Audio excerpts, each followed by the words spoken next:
There we go. Hey, maybe we're live now. No countdown. See here. Sorry about that. Sorry for the delay. Let me check Twitter. Hopefully, I sound okay. We lost the intro. We lost everything today. Yeah, it looks like we're good now, Jason. I even took the time to redo our intro graphics for today, so certainly upset about that. Let's play that at least, so you can see the hard work I did, and then we'll get into the show here. I'm checking Twitter. Sorry, everybody. Sorry, that was never had that happen. Now, Jason knows that I log in about 8 seconds before it's time to go live. So part of it's on me if it's not working. But normally, we go ahead. But Jason, check this out. I got new intro graphics here as everyone logs in.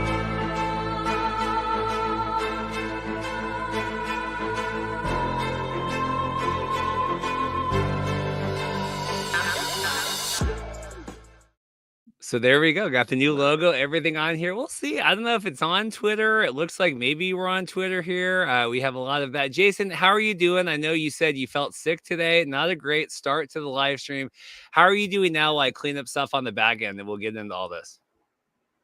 I'm doing pretty good. I think that really enjoying the CFL season so far. Work's been good lately, so really no complaints for me. I mean, I'm excited for another week of doing this recap show. Yeah, so I think we're good now. I'm deleting because then it tried to put on all these other live streams. So I think we are good now, cleaning all that up. Yeah, so we had the big breaking news here coming into today. I was gonna pull that up, and I'll pull it up now. Chris Jones, pour one out, our commander-in-chief, head coach, GM, everything else.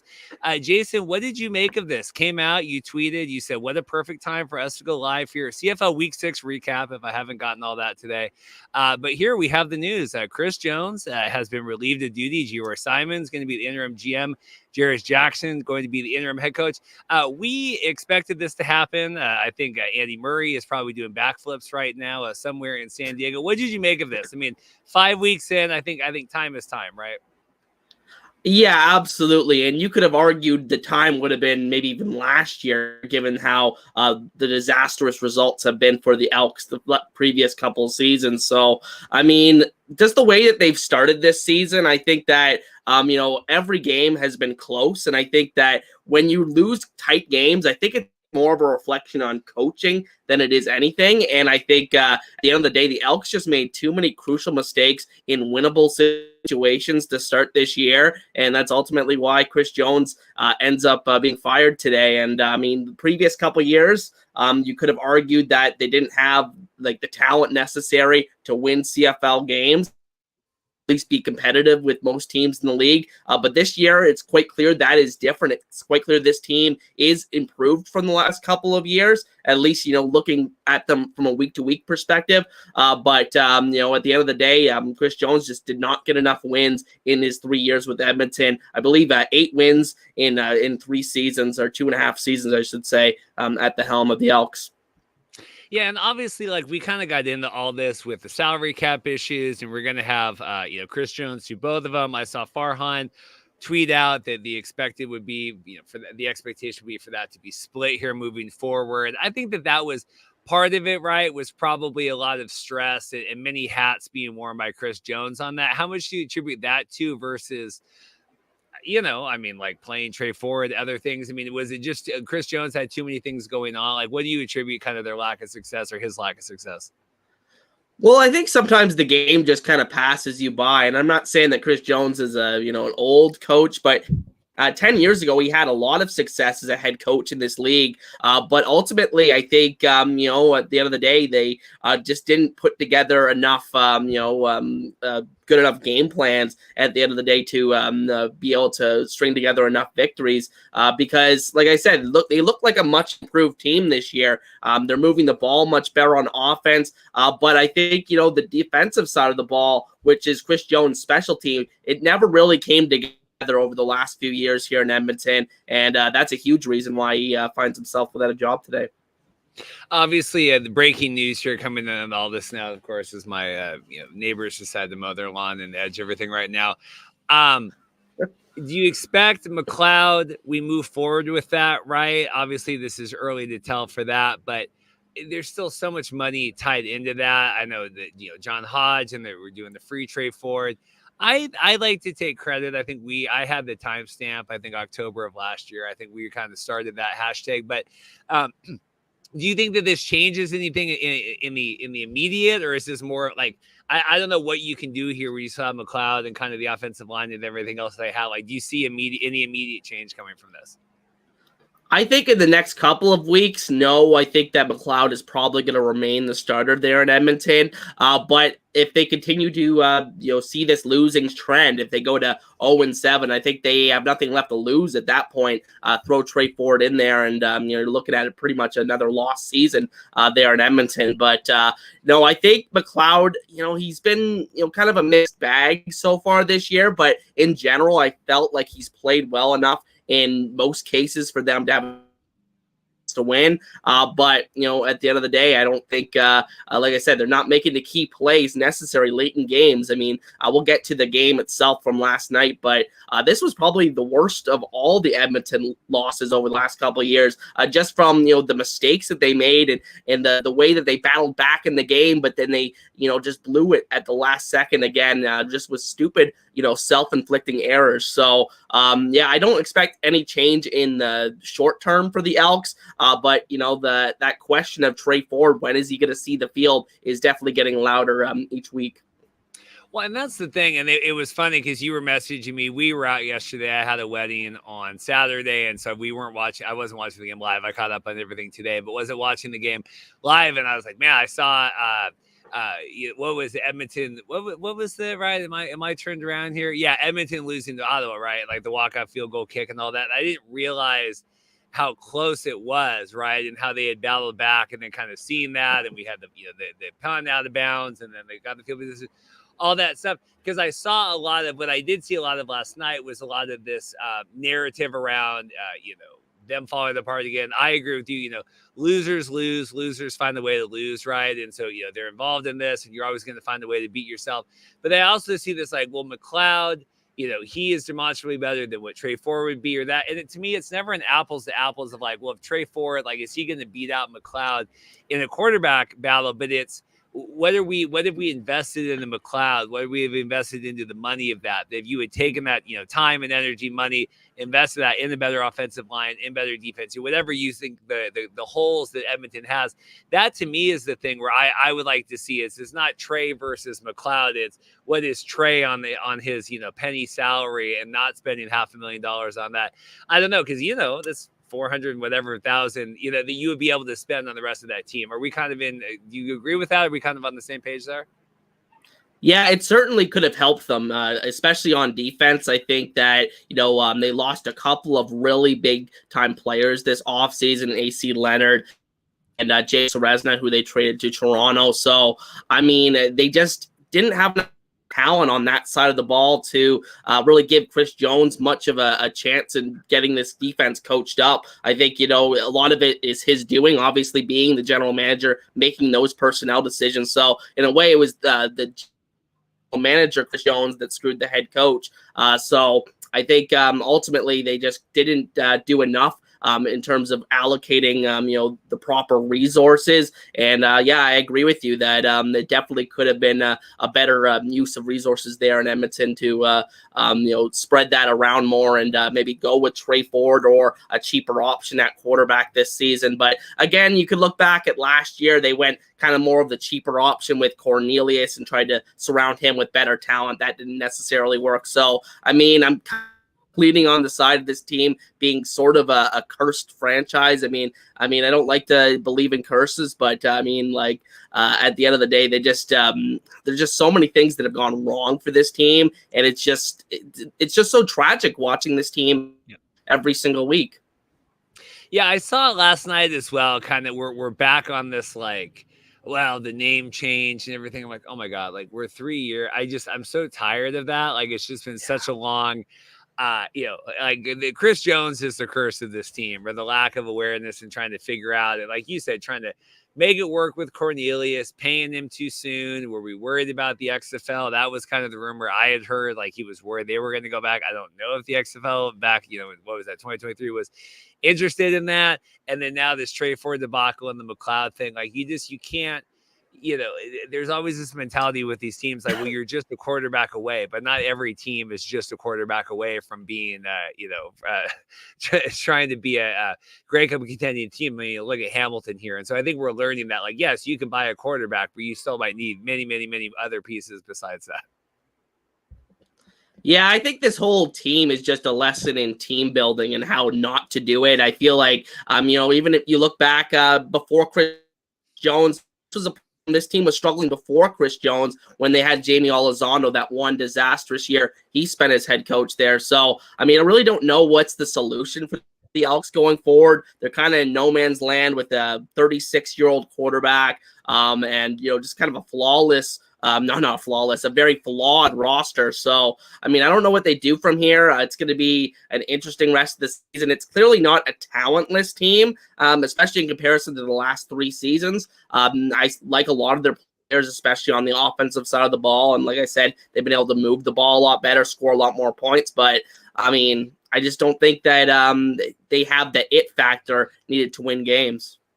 Yeah, and I think we'll get into the game here. I think what does it look like even next year here, right? Because it's not like, okay, you got to figure out the straightforward thing. And McLeod's only going to be around right now. Is that, I don't know the detail, right? I don't know if he's under a multi-year contract with that, but so then this is a lame duck year. You're paying this guy a ton of money. The next year you're no better off. The fans are going to be even more upset. It really is kind of a shame there. Where at least, and you can, obviously the Tie Cats were on by this week, right? Didn't have a chance to lose again, but at least to me. But at least to me, I feel like the Ticats are trying. I don't know. Do you feel that way? As the 2 winless teams right now, at least to me, it feels like Hamilton.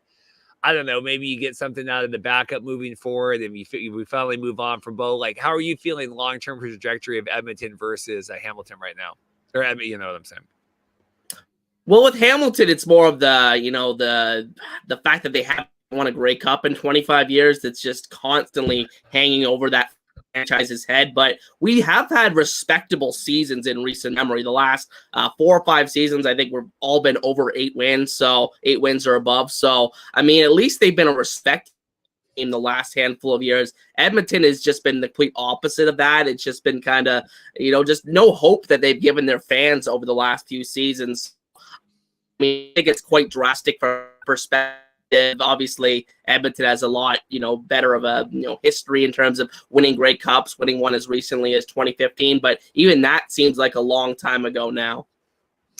So let's get into the game here. Quick little programming note. I think we're going to be on sabbatical the next 2 weeks here, hiatus. We are at the lake next week, and then I'm going to be in Boston the following week. So I think we'll be back, right? Yeah, the 22nd, 29th. So I think everything considered, we'll be back August 5th. We do have our UFL college draft coming out this Wednesday. We'll be doing the recap stuff for that. The results when that all comes in, just kind of getting back on track now after sorry for the rough start today. I really hate anyway, but ruined our perfect record of a clean episodes here, Hussey. But anyway, so we'll probably 2-week hiatus. We'll be catching up on all that stuff. But I already have weddings next weekend. I'm missing the first 2 days of vacation, then driving out. I have to tell Dorothy, hey, we're doing the CFL recap. That might be bad. So we will do all that. UFL, like I said, college draft coming up this week. So let's get into this. Like you said, you were texting, heartbreaking loss. We see all this come down, and Boris Beatty and Tim Capper is checking in here, of course, with the Alouettes. Boris Beatty, boneheaded kick resulting in his team losing. Is there history here, Jason? Is this over my head? Well, the last couple of years, Boris Beatty has been remarkably good, but prior to that, he was the kicker in Montreal for a couple of years, I believe.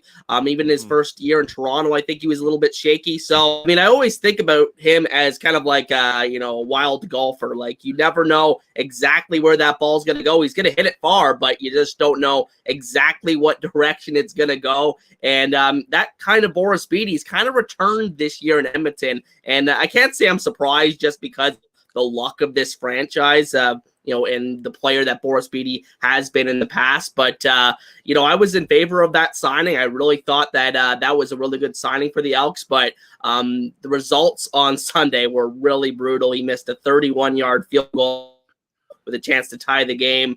That was early in the fourth quarter, if I recall correctly. And then obviously he had the kick out of bounds that set up the game-winning field goal. So rough night for Boris. Yeah, so all around here, Edmonton played well. We saw Drew Brown really, I mean, interception here, but almost 500 yards through the air. Like we've talked and kind of the dink and dunk and Drew Brown. He does have a cannon on that. Were you more impressed with Ottawa? Obviously getting the win here, or Edmonton kind of faltering? Well, it's hard to be too impressed with either of these teams, just given the fact that both of these teams blew double-digit leads at different points of this game. So in this game, Edmonton, I thought, was actually going to run away with it. They were up, I think it was 15-3 at one point in the first half. They were driving. Then Javon Leake fumbles, and Ottawa is able to, come back and make it a ball game again. And eventually they took the lead and went up by 2 scores in the second half. And then Edmonton came back to tie the game. And then, of course, that's when Ottawa got the game-winning field goal. So, I mean, I'm not overly impressed by Ottawa to this point of the season. I do like what I've seen from Drew Brown. We saw this from him last year against Edmonton, where he had a couple of huge games as a member of the Winnipeg Blue Bombers. So I think that's a really good sign for him going forward. But I think, at the end of the day, I just don't think that it was an overly impressive game from them from that perspective. But there definitely are some really good bright spots, such as Khalil Pimpleton, who made his CFL debut, a 5'8" receiver who's an absolute speedster, the type of guy that really just fits the CFL game. So really excited him going forward. So you look at it, they had 3 guys over 100 yards. Not too often does that happen in any kind of football. So that's a really good sign for Ottawa, but defense didn't look that great at points during this game. Do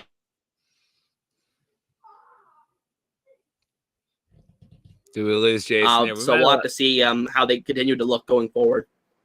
Yeah, we got John here checking in. Good to see you on Twitter. John, make sure you're subscribed over on YouTube here. We talked about, we got Chris Jones supports over that off the top. We did get thoughts on that, and obviously talking the game now.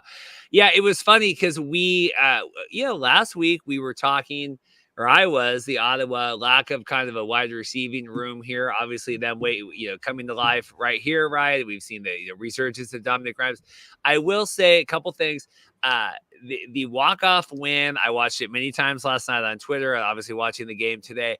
A little reminiscent. The Mariners lost to the Angels 3 out of 4 games over the weekend, and they're one of the worst teams in the entire baseball, especially the American League.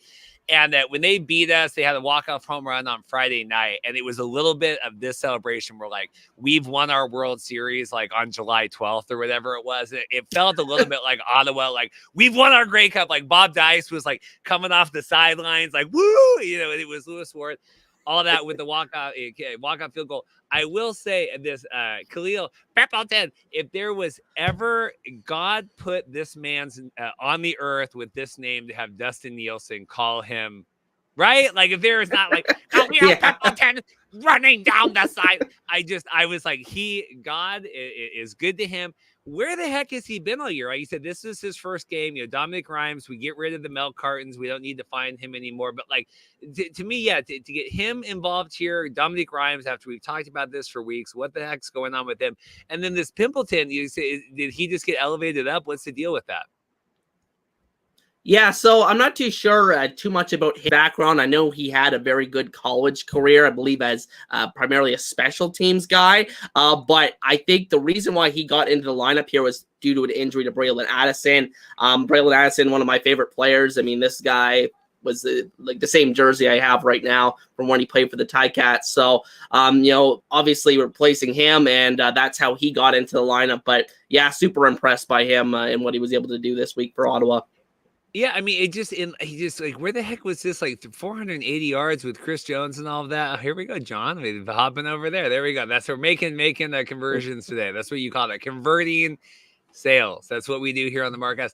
But no, like, it really was. And I mean, besides the fact that Edmonton, like, finally hear this receiving core, I mean, really, really impressive. Like you said, 3 receivers, over 100 yards on this. Injuries there, right? Pimpleton taking over. But yeah, even Dominic, it's just crazy to me. Like, Dom Rhymes here, we've gone through 5 weeks. Finally here, feels like he's woken up, getting some play with that. Drew Brown here. Are we higher on him now? He struggled the last couple weeks here. What are you feeling about him overall?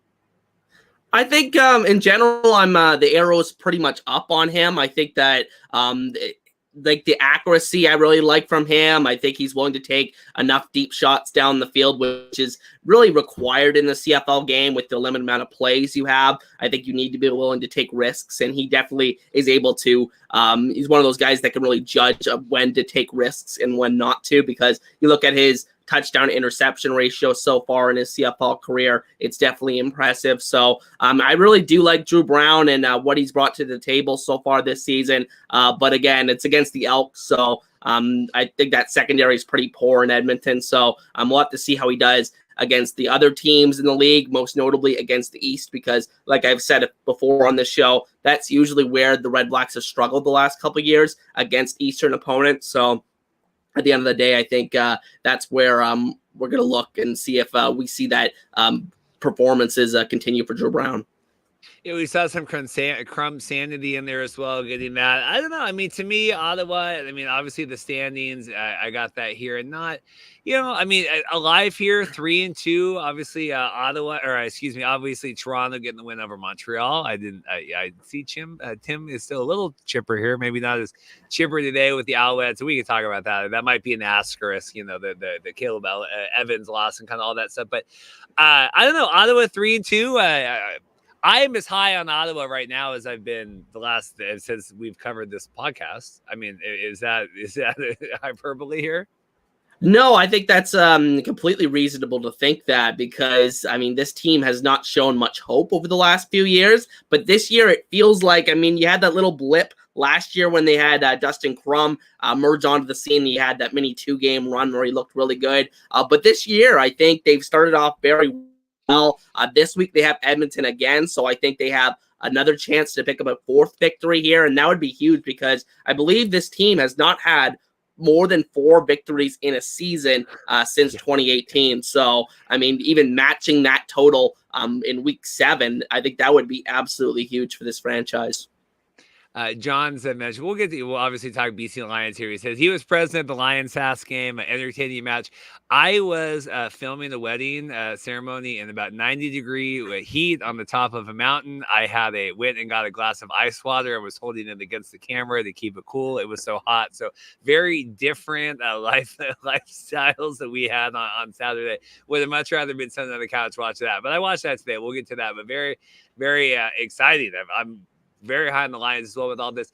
Question, do you think this Edmonton, do we get the new coach bump here next week? I mean, that always seems to be. We see that even with hockey and everything else. I don't know, because they're still kind of a garbage team. But what do they get the bounce back win here? Well, I mean, I think it's definitely possible with the way that they're playing. They're, like I said, they're not playing terrible football. They are being very competitive no matter who they're playing. I remember they took the Alouettes in, I think it was week 2, right down to the wire. So I think they definitely do have the potential to come out and get a victory here, because, like I said, I think coaching was maybe their biggest issue on this roster. So I think it's reasonable to expect them to come out and win, but they got to go on the road to Ottawa. Granted, Edmonton being on the road is almost like a better chance of winning than being at home. But I think ultimately, Edmonton probably should have a good chance of winning that game, but you can't really count on them. Yeah, I was just pulling up the schedule here. So obviously, week 7 here. Yeah, Edmonton going to Ottawa. Winnipeg Sask. That could be. I mean, that's kind of an exciting game. We'll do kind of the recap at the end, but you can tell the pre-production I'm doing this. Okay, what games are next week on here? But yeah, I don't know. I just, like you said, I saw the results. I'm watching the score. I don't expect it to be, and then really a heartbreaker. Do you want to talk through any of that before we move on to the next? That the punt out of bounds and giving them the field position and kind of all those freaky rules there.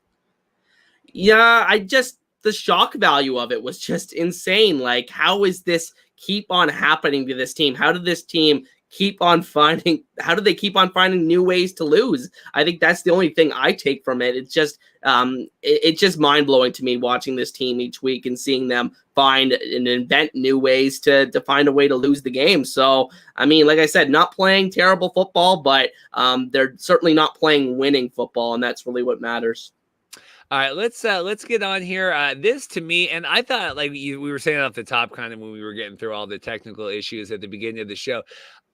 This was another really good weekend of football. I think to me, this is really a really positive stretch here. I mean, really throughout the entire course of the season. I think we talked last week, like one of the games had kind of a slow start and then picked up. But here was another one. I thought the Montreal game was, I mean, all these kind of, I think there were unique storylines to all these. I thought it was really kind of fun to be able to catch up on all this today. Lions here taking care of business, obviously with Shea Patterson, but big home win for them. Vernon is like on the cusp of setting all these different records here. How did you feel? I'm still not totally all in on the Lions. I think some defensive issues with that. I'm curious your thoughts, but obviously here, top of the West here, 5-1 and Sask, obviously the mismatch of games and kind of all that stuff. But what did you make of the Lions really taking care of business here? I thought I don't know if it was a statement win because it's Shea Patterson, but I mean, this felt obviously Saskatchewan here 4-0 going into the game. Yeah, for sure. I mean, I think with BC, they absolutely needed to win this game. This is a game that they really need to be like, yes, we absolutely are the better team. And yes, it's unfortunate that Trevor Harris did not get to play in this game because this could have been a really, really good game if he played. But I think, BC is just showcasing just more of the same. I think for me, I think they're really showcasing their strengths as a football team. Vernon Adams is just really on his historic pace, as you alluded to. I think on pace for 6,600 passing yards, which would be, I believe, a CFL record. So, I mean, just incredible stuff so far this season from the Lions. I mean, it's not a flawless team. I think that the running game could be a bit better at times, but that's not really their style. And we'll see how that factors in when we get down into November and playoffs. But I think ultimately, Vernon Adams is just playing so well right now that you're not really worried too much about other aspects of this team because, the defense is still playing okay. I think that they haven't fully hit their stride yet, but with the offenses playing like this and Justin McInnis and Vernon Adams are just making it look so easy on a week-to-week basis. I mean, Justin McInnis is on pace to break Alan Pitts' receiving yards record for a single season. So just incredible stuff. I think that, like I said, it's just more of the same from the Lions in a good way. I think that they've really showcased a lot of their strengths as a football team the last couple of weeks. See, now Jason, I get a lot of the pessimist and the glass half empty and reads Mr. Negative and all that. But I view the world, I view the world a little bit more cautiously optimistic. You could say a realist, you could say pessimistic, whatever. This stat line, the Justin McInnis, 14 to 14 for 243 is insane, right? I mean, really, really insane. And God bless Nick Kowalski, friend of the program and working with the Lions. And I see all his tweets. And I just think that would be so much fun to work for the team and be involved in that and produce the things they do. And really just, you talk about, I mean, I call it the Markcast bump. Nick Kowalski was on our live stream a couple years ago. Matt Baker was on the stream. Nick Kowalski goes and works for the Lions. And we have the Amar Doman and everything. And then he's really, all signs are pointed up. I take at least 1% credit for all that stuff. But this stand back, 14 or 12 carries for 14 yards. Jason, we've seen this every year. We've seen this. This is, it's great. What was the game? July 13th. Awesome. Not November 3rd or whatever that's going to be like. That is my concern. I mean, this is great. Beautiful day, BC place, roof's open. We're throwing the ball over the field. Everyone, we don't even need all of our receivers. Do you need to talk me down? Do you co-sign that? Because that to me is the fear. Yeah, it's definitely a concern if they do not get the West Final at BC Place. Now, if they get, the West Final at BC Place, I think they can lean on that passing game as much as they do right now and realistically think they have a chance of winning. But if they have to go on the road it doesn't look like it's going to be Winnipeg again. But who knows at this point of the season, a lot of time left. But if they have to go to Saskatchewan in November, the running game has to play a big role in getting a victory on the road there. So I think ultimately it really depends on how they do the rest of the season. Do they get that number one seed in the West and then ultimately only have to win 2 home games, including the Grey Cup, to to win it. So I think they have a chance if they can do that. But the running game definitely has not impressed me to this point of the season. I was not a huge fan, as I've said before, of the William Stanback edition. I thought they definitely could have went a different route. I thought that the guy, Taquan Mazzell, was pretty good for them last year. I think they definitely could have just rode with him this year. But ultimately, I don't think that it's made much of an impact in a positive sense, with the exception of that game against Hamilton where he was pretty decent last week. Yeah, I and I appreciate all that. Yeah, it's like as long as we have that, like I don't, and obviously BC anyway, where they're the only team that plays inside, and we have all that and the softness. And I remember last year when they were going to go into the West, the West. Was that the West Set, whatever, where they were going in to play Winnipeg, and then like they were practicing inside, and all the media was like, "Isn't that crazy? They're practicing inside." They're like, "Well, no, because we're playing that we're simulating crowd noise because we're making way more concerned about crowd noise than we are about whatever." And then I think Farhan was trying to do live hits from the field, and they kicked. I mean, it was like this whole thing that all that kind of stuff.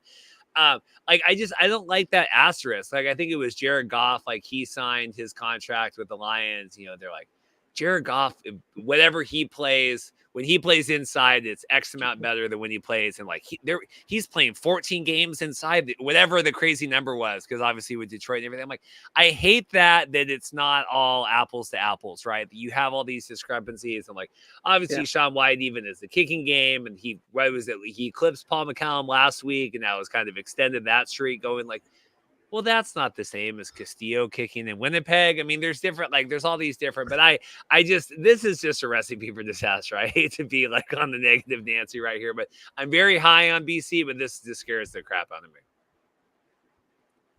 Yeah, I mean, it's just a fact of football. There's some teams that play indoors, some teams that play their home games outdoors in cold weather. And I mean, I remember I was a big Peyton Manning fan growing up, and he definitely could not go outside in cold weather and win playoff football games. That was kind of his Achilles heel. But when he got the games in Indianapolis, and in Denver it was colder, but I mean in general in the colder weather games he didn't do well, but when he did get those indoor and warmer weather environments, he did have some success in the playoffs. So that's the way I look at it with the Lions. It looked like a drastically different team from last year, with the exception of McInnes really taking that giant step and Vernon Adams just playing insane, and maybe a couple of pieces missing from that defense. So, I mean, it's not a drastically different team from last year.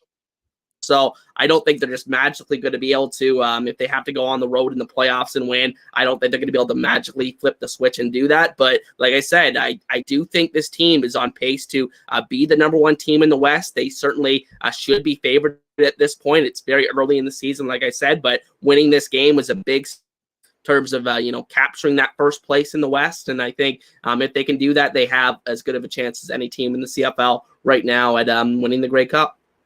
Yeah, and they were talking about, okay, they went for the field goal at the end. We want to get all the points we can because, whatever the aggregate, like if we tie or if Saskatchewan wins later and it's a tie, we want to make sure we do. Like, I get all that kind of stuff. I just see, I really see them setting all these records, and Vernon looks phenomenal, and he threw for 6, all the kind of stuff. And then, whoever, Winnipeg or whatever, and we'll talk, Sask here in a second, kind of just boom, boom, boom, just kind of plow through and kind of exert their will that way. Saskatchewan had one of the, I can't remember who it was. One of the, BC couldn't even tackle him. They had 4 guys hanging off him, and they got it down within the 5-yard line. But I'm like, they're just kind of a tiny team sometimes. They talked about that with the Cowboys last year, and that's why the 49ers were able to kind of just run all over them, because the guys up front for Dallas were just so much more undersized, and just the way that they were playing football. Really quick, just some breaking news, which is kind of exciting. Via Morley Scott, friend of the show, just talking Edmonton here. Darius Sack says MBT is the starting quarterback moving forward. We'll work to get Trey Ford on the field. So what the heck do you even make of that here, just real quick, and then we'll talk about Sask. Well, I mean, I'm kind of shocked that so far this year, considering the success that Ford had last year, that they didn't have some sort of for him to incorporate him into the offense, especially with the way, and this is an under talked about storyline so far this year for Edmonton, is the struggles of the running game with Kevin Brown. He just has not been the same player so far this year. And I mean, getting Trey Ford in there just to run some option stuff, I thought could help them really get that ground game going occasionally. So I'm kind of shocked they haven't done this already, but it's that Jarius Jackson is considering that going forward. We won't do any copyright strike here, but we do have, Edmonton president here talking all this kind of stuff. So very excited. Just all this going down. Very excited to kind of live through that with the breaking news of it all here on a Monday. We don't always get that. Sask here, Patterson, no TDs, one interception. AJ Alouette, I felt like had another good game, right? He's kind of coming up. I think it was last week, right? It kind of feels like we're getting a little bit of life here going on with that. And he had a big hurdling and we're doing all that. And he's just really exciting to watch when he gets ahead of his team going. How did Sask look here? Because like you said, it wasn't really a fair fight with BC because we don't have Trevor Harris and maybe this game goes totally different. But how did you think Sask played here? Probably their toughest matchup thus far, I think, if you wanted to say. Yeah, I thought they looked okay. Definitely not as bad as it could have went, but ultimately they just didn't put together like the perfect game plan. And I think that was what was going to be required for them to win this week. They needed it to be like the perfect game script. I think they needed to win the turnover battle and they needed to play very well on defense, neither of which really happened in this game. And so too much was on Shea Patterson and AJ Alouette and that offense to really carry the load. And, ultimately they just couldn't put enough points on the board. I mean, I really like a couple of their players and their performances in this one. Alouette, as you mentioned, I think, really coming on the last couple of weeks. I think that is a huge sign for them going forward, especially when Trevor Harris gets back to have that balance like we talked about with BC. I think that is huge for Saskatchewan as well. And I think Sam Emilus, I think, we'll talk about this when we talk about some of the other receivers this week. But this is kind of the year of the Canadian receiver. When you look at Justin McInnis, obviously on pace to set all these records. But Emilus, I'd throw right into that conversation as well with Tyson Philpott. So many great Canadian receivers in the league this year. And Emilus quietly had 1,000 last year. So, I mean, this is a guy that is really looking like one of the better draft picks in the CFL in recent memory. Was a first-round pick 2 years ago now, I think in 2022. So really just had the 1 year of adjustment. And then last year he really took off. And this year he's doing more of the same. So been really impressed with him and what he's been able to do for that Saskatchewan offense, especially considering some of the quarterbacks he's played with the last couple of seasons. It's kind of like when you got like Terry McLaurin for the Washington Commanders, and like he's always on pace, really, really high and 1,000+ yards. And you're like the quarterbacks he's played with. I mean, he's a different quarterback every year, or two, sometimes 2 or 3 quarterbacks every year with that. I will say, with touting Canadian talent here is did Rosh Madani come in here and take possession of Hussey's body here, touting the Canadian talent. No, I agree with that. I think it's really exciting, and we.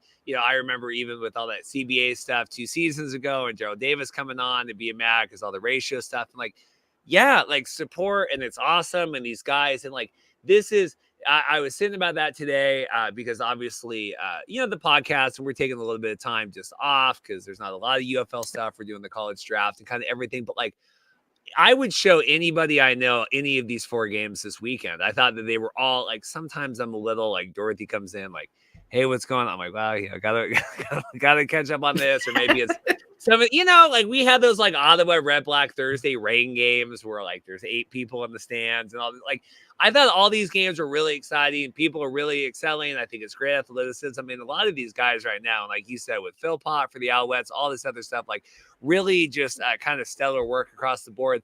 What did you make? And I saw Jamie Nye getting mad because JC Abbott had a quote from Corey Mace following the game, like, they were happy they lost or whatever it was. And I posted like the wink, like, oh yeah, we're happy we lost. We wanted to face that adversity, but I think there's something for that, right? I mean, you don't want to go. And obviously this wasn't sustainable and Trevor Harris and, you're going to lose games in the CFL, but what did you make of that? Because I think this is good for Sask. Like, okay, we had a great start. We're kind of maybe overperforming. We're certainly overperforming what people thought we were going to be at this point. Now we can kind of refocus. What do you make of that? Yeah, I think it's definitely healthy to have that viewpoint. Obviously, you never want to lose any game, but just to have that, you face adversity, like you said, and lose against some of the better teams in the league, especially. I think just seeing what they do well, and I think especially I think how this defense was really kind of torched in this game. Obviously, you don't want to see that every week, but I think that's a huge experience for even Corey Mace as a head coach, because he's more of a defensive guy. Obviously was a defensive coordinator with Toronto. So I think, getting this first look at this BC offense and having his players really face that adversity, I think is really key for them as we go forward this season, because the CFL is a league of rematches. I think, you play every team twice this year, especially this year's time since 2019 where every single team you play twice. So I think it's going to be very crucial going forward for teams to be able to bounce back in these season series. So I think it's healthy for Saskatchewan to have that viewpoint in Corey Mace. I just think it's interesting. Like, there was zero expectations on Saskatchewan at all, right? And then they come out hot, and obviously the Harris injury and kind of all that. And we'll talk Winnipeg here with that. But yeah, I mean, I think Corey had a little bit, obviously, like time coming in to kind of figure this out. It certainly has ingratiated himself enough now. I mean, unless they totally fall off the cliff here, I think that they're feeling good. Anything else from this one? Anyone? We talked to AJ and all of that. BC, Justin. Anything else from this one? Because, like I said, I thought this was kind of the highlight of the weekend. Yeah, I'll talk a little bit of defense here, since we, as Evan always used to say last year, we don't talk a lot of defense on this show. Roland Milligan, just a super impressive guy for the Saskatchewan Roughriders, playing that cover linebacker position. Just always seems to be around the ball, and I always love players like that. Just a playmaker back there in the secondary for Saskatchewan. Patrice Rene, I think, has had a really good season so far for BC, being used as a blitzer, another one of those DB kind of hybrid guys. And then Sean White, I wanted to mention because, and this kind of goes for kicking around the CFL in general, except if you're Boris Beatty this week. In general, the kickers have been lights out so far in the CFL, with the exception that first night where Castillo missed those kicks with that chipped ball. So I think the kickers definitely deserve a shout out. Well, and they were really, at least in kind of the highlights I saw today, really giddy about that. All the announcers really kind of touting that as well. And it is because, like, I laugh sometimes, like, oh, it's our special teams and the kick returns and all that kind of stuff. But I mean, it's super impressive. And I mean, Sean White, we talked, doing the indoor thing, but obviously setting, beating Paul McCallum's record, friend of the show and Canadian Hall of Fame member and kind of all that stuff. So certainly exciting to see. Let's get to. This was a shootout, and it kind of finally felt like Winnipeg figured out how to score here, right? Caleros, finally, get a couple of TDs here. Oliveira, 109 yards on the ground. Like, really, I mean, this was back and forth, a lot of turnovers. What did you make of this one? What stood out? I think Ontario Wilson is the first thing I have to say, and I think that is the huge difference for Winnipeg in this matchup, because last week I think I said on the show that, like, what's missing is that Zach Collaros does not have much trust, or didn't appear to have much trust with the newer guys in this receiving core. Now that Lawler's injured, Schoen's out for the season, they needed somebody else to step up into that void and become a guy that gets a high volume of targets. And Ontario Wilson certainly did in this game. Made a couple of spectacular catches. I mean, obviously the numbers speak for themselves. 13 receptions for 201 yards and a touchdown. So really excited to see what he does going forward, and if he can continue this trend of really. I think he had a pretty good game the week before, and then this week he really broke out. So really happy to see that for him. Brady Oliveira really starting to get going, as you were saying. Chris not all the way back yet. The numbers are really good. He did have those couple of interceptions. There were a couple of missed opportunities as well in there. So I don't think the Winnipeg Blue Bombers are all the way back, I would say. But I think definitely trending in the right direction, and at least they're picking up a couple of wins here and staying right in the thick of that playoff race in the West Division. Yeah, as much as I kind of wish that Winnipeg would take another loss here, and because I'm watching the game and I'm like, yeah, at first I'm like, oh, Calgary, like, did they really kind of fall apart here? And did they really kind of like, did we overhype them? Like, I thought Calgary played really tough here. I mean, I thought Calgary played pretty close, and Mayer had the kind of him and Zach both kind of interceptions back and forth, and there was the blocked punt, right? I mean, there was a whole lot of different kind of things going back and forth. Really felt kind of in the mix for a while there. It is interesting that you were talking about Zach kind of learning to kind of trust these new receivers, and we had the injuries at the beginning of the season, because you do kind of see that, right? Like, I have to kind of rebuild, I have to build a new relationship now with some of these guys to kind of put them up, and we're seeing that now. I don't know. I was thinking watching this game, there was the meme that where the guy's whispering in President Bush's ear, and it's like, sir, they've hit I mean, it's a 9/11 meme, so it's not always funny, but like Julio has kind of like heated up here for the Mariners finally, and there's like they let Julio get hot, like, hey, like, we let Winnipeg wake up here. Like, it felt like they're really, like you said, they're probably not all the way back, but I mean, this looked like a totally different team than they were the first couple weeks. Yeah, certainly, and they were the previous week when they got their first win of the season. So, I mean, they're definitely trending up. I think, trying to think, they have Saskatchewan coming up this week, so that will be a big test for them. I think Saskatchewan. So, I mean, that's going to be a huge game for them. A lot of emotions running high in that one, always when those two teams get together. So, if they win that game, they're 3-4, and they're almost, getting on the verge of erasing that 4 start. So, I mean, it's, the Blue Bombers are kind of back from the dead here, but I think, with the veterans that they have, it's not surprising at all. I definitely didn't think that this team was going to ever be a team that was the CFL standings, or even like next to last in the CFL standings. I think they're at worst going to be, that last team that makes the playoffs in the league. So the things are trending up for the Blue Bombers. I did laugh. I'm forgetting to talk Sask, and then just obviously because we're talking Winnipeg going in there to play, because they had the big the melon, whatever the melon smash, the watermelon, the Saskatchewan, and all that, and they were BC was buying up the watermelons, and Carolyn Cody with the Lions posted, she's like, oh, they're all like, all the lemons are sold, or all the watermelons are sold out here at Costco, like whatever, and I go, to be fair, I don't think those inbreds from Saskatchewan can afford a Costco membership. Like, I don't know if that was them there. I think the BC is probably, to me, the BC Lions, that clientele is a little bit more Costco membership than Saskatchewan. But regardless, yeah, a big game here. A big game, Winnipeg going in. Because, yeah, like you said, they win here. They're right back in it, right? And now you still have Patterson, and we talked about this with Sask and, the injuries and all that. Like, I don't know if Winnipeg, if they're able to kind of replicate again now and take that final step. It's kind of like in the Mummy. I just rewatched those movies where he has to like eat the hearts out of the people, and then he comes back to halfway through the movie, then he regains all his strength. I feel like that's Winnipeg here. I feel like they're coming back to life here from the dead. It's cool. I mean, I hate to see it, but it's exciting. Yeah. Great in-season turnarounds in the CFL after teams had slow starts. I mean, everybody always alludes to that BC Lions that started 0-5 and ended up winning the Grey Cup, but there have been several other teams that I think it was 2017. There was a year they started 0-7 and they almost made the playoffs. So, I mean, there's definitely a potential in such a small league to have dramatic in-season turnarounds, and we're seeing just that from the Winnipeg Blue Bombers, it does appear. How did our boy Jake Mayer do here? Dedrick Mills, obviously, great game, at least getting some yardage there. We go back and forth with Jake at 316 here, moving the ball with it. How'd you feel he did?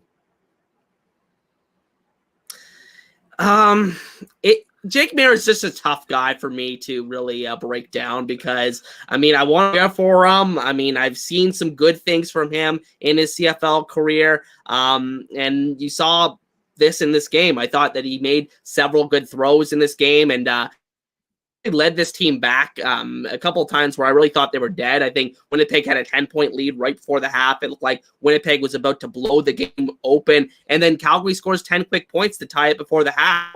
I mean, it was a very exciting game, and Jake Mayer definitely had his hand in it, but he also made a couple of really brutal throws. I think he had a pick that he threw to Dietrich Nichols in this game, if I recall correctly. Dietrich Nichols also deserving of a shout out. He is an excellent defensive back. I would say he's the best defensive back in the CFL over the past 3 years. But yeah, Jake Maier, just a mixed bag yet again from him. And like I said, I'll keep going back to this point. I think that it's the upside with him that you just don't, and you see that with other quarterbacks. I think with him, you just don't see the athleticism to move off the spot and extend plays and make any kind of crazy throws down the field. I think everything kind of has to be in structure for him to succeed. It kind of has to be schemed up. And again, I'm not really seeing the trust in the coaching staff, in Jake Maier in terms of being able to push the ball down the field on a consistent basis. They really only do it when they have to or when they can really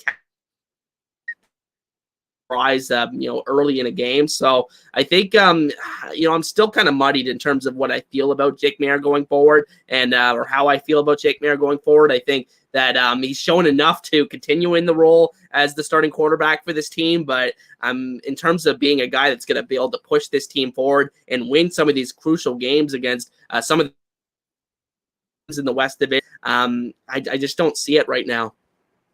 It's a weird thing where and watching Vernon, especially, so athletic, and I know he's always athletic, but it really seems like now he's really got that balance of being able to make throws, connect, scramble when he needs to. And I'm constantly amazed watching him, and just Vernon's, at least in my perception, not a large man on the field. And the strength that he's able to kind of throw and deliver when he's running is really impressive to me to watch, as someone that could not never do any of this at all. Does not have any ability to do that. And like you said with Jake, where he just lacks that athleticism needed. And I don't know, is it more the Bo model that they were trying to do, and Bo isn't necessarily the most athletic guy? It just seems that there's that missing, and we're still kind of learning the CFL game here. I am, and my American people, whatever, but Vernon to me is that perfect mix of that, where it seems like Jake's on the other side. Is that the game this week? I know we've talked to Vernon already, but just so impressed. I'm like, how is he able to throw it that far running? How he is, just really, really impressive stuff. But yeah, when you talk about Jake, a total kind of different story there. Am I on the same page, sir? No, for sure. I think I would even compare him to how Zach Collaros looked in this game. I mean, Zach Collaros has had to the season this year, but some of the throws he made in this game, you could never imagine Jake Maier making. I think there's been several plays where he ended the play and was able to kind of chuck it down the field, falling away, like you were saying with Vernon Adams. And Zach has made those plays fairly consistently over the past 4 years in Winnipeg. So, I've been incredibly impressed with what he was able to do in this game. And, when I look over on the other side of Jake Maier, he just doesn't have those qualities. And, yes, like I said last week, I think he has the ability to be like the 6th best quarterback every single season in the CFL. But what does that get you in a 9-team league? And I think that's ultimately where I'm at with him. Yeah, I think we're starting to see the ceiling there. I think he's got a high floor. I don't think Jake is necessarily going to come in and kind of, bomb anything. But I do, I think that there's anything else with this game. We'll touch you the last game. We'll get out of here. I'll give a couple of shout outs. Trey Roberson, he actually had a really good game in this one. He used to be used to get a lot of takeaways, a lot of interceptions back in the day when I think it was 2019, he led the CFL in interceptions. He came back to the CFL 2 years ago, but hasn't really been a guy that's generated a lot of plays in that regard. Hasn't looked the best the past couple of years, but had a couple of big interceptions, really nice interceptions in this one. So that was good to see. Dietrich Mills had a really nice game for Calgary. A couple of huge runs in this one where it was really a crucial point in the game in terms of keeping the score close and getting Calgary back into it. Castillo, as I said with the kickers before, he's had an excellent season after that first rough game. So, just a bunch of guys that I think deserving of shutouts. Yeah, and I think Castillo, right, his one miss was super far anyway. It was one of those where I wouldn't necessarily count that against his, his stellar performance. No, not at all. Let's get over. So, because I was kind of surprised with this, right? So this was Thursday, and what the heck was I even doing on Thursday? Had a wedding consult and stuff. So catching up on this game, I'm like, oh man, Montreal lost. Okay, Cody's out, hamstring. Is he good, right? I think, or is he going to be fine moving forward? And then we kind of have the Caleb Evans show here. It feels a little bit of an asterisk here in terms of the Toronto win. What did you make of this one? Because it was, I don't know, I think you can take it a couple different ways.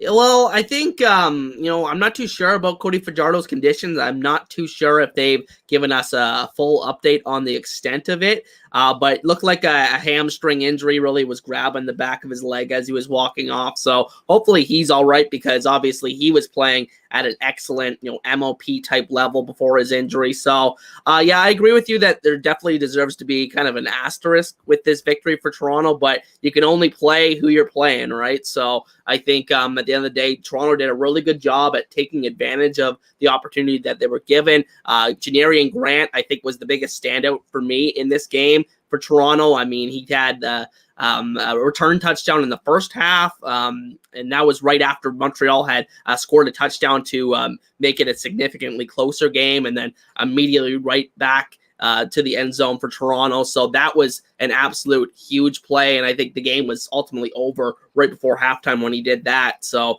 I think ultimately, Caleb Evans didn't do enough to really get this team back into the game in the second half. Toronto's defense played exceptionally well, I thought, down the stretch, and really shutting him down. And I think we did get to see Davis Alexander come in for that last series for Montreal. So we'll have to see if Fajardo misses any time, if he factors in going forward, if it's him or Caleb Evans. It is worth noting that Caleb Evans did start a couple games for this team last year and did win both of them. So that's worth noting. So it's going to be interesting to see how Toronto does going forward. They have Hamilton this week. Can they continue their dominance over the Ticats? Because, Cameron Dukes, he had a decent game. I would say he played a very clean game in this one. But he wasn't really asked to do a whole lot. So if he's asked to do a whole bunch in a game again, like he was last week in Saskatchewan, do those turnovers start to pop back up. But ultimately in this game, he was very clean. Yeah, whatever happened to that two-headed monster with Nick Arbuckle that we were promised last week? Like, see how that worked out here.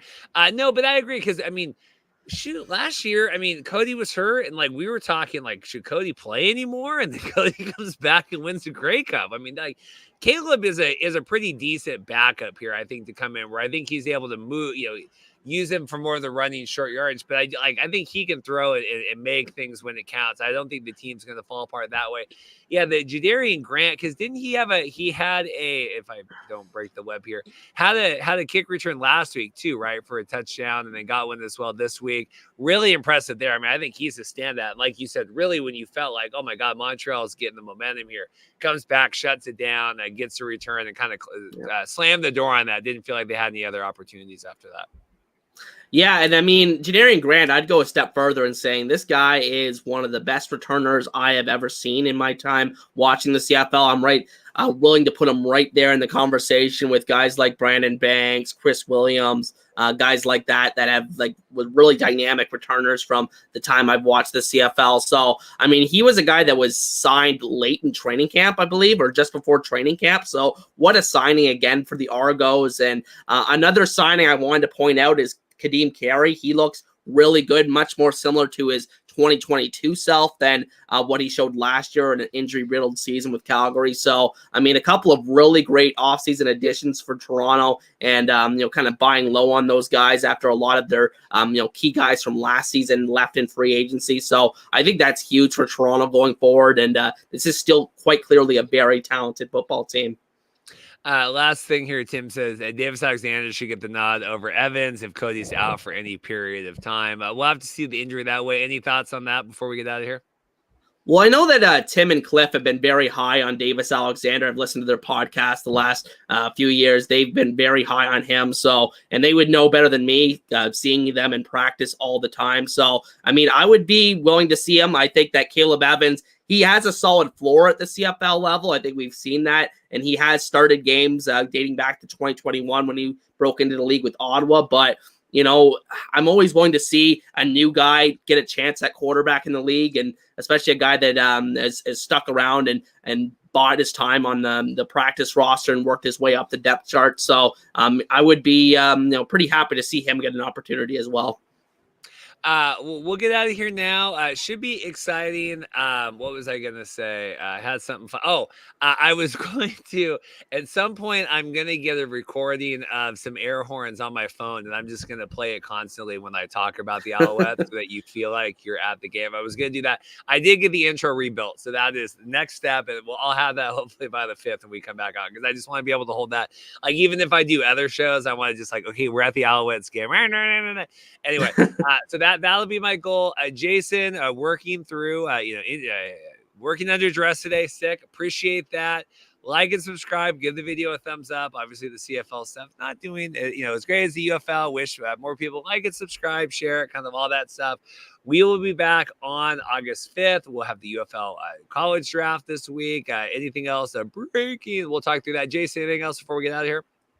No, I think that just about covers it. And let's put this one to bed. Enjoy. I think it's the home run derby tonight, so we'll enjoy that. No Mariners representation. Very sparse for the All-Stars this year. So we will see everyone next time. Stay safe, and thanks.